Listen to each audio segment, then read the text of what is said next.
Hi friends, అస్సలాముఅలైకుం. ఇందులోకైతే వంకాయలో నాన్ వెజ్ లేదండి, చింతపండు లేదండి, ఏమీ లేకుండా సింపుల్గా కర్రీ అయితే చేస్తున్నాను. ఈ కర్రీతోనే అన్నం మొత్తం తినేయచ్చు. ఒకసారి మీరు ట్రై చేయండి. ఫస్ట్ అయితే ఒక కడాయిలో ఆయిల్ వేసుకొని ఉల్లిపాయలు అయితే బాగా వేయించుకోవాలండి. ఆయిల్ కొంచెం ఎక్కువగానే వేసుకోండి. అది బాగా మగ్గాక కొద్దిగా టమాటోస్, అలాగే అల్లం వెల్లుల్లి పేస్ట్, కొత్తిమీర వేసి బాగా మిక్స్ చేసుకోండి. అది కొంచెం బ్రౌన్ షేడ్ వచ్చిన తర్వాత అందులో కొబ్బరి మసాలా, అలాగే ధనియాల పొడి, మిరప్పొడి, అలాగే పసుపు వేసి బాగా మిక్స్ చేసుకోండి. పచ్చి వాసన పోయేంత వరకు.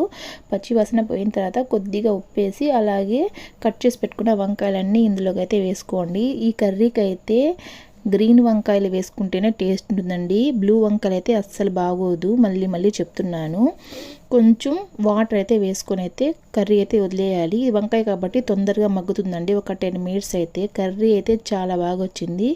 మీరు ఖచ్చితంగా ట్రై చేయండి. Please subscribe. Bye bye.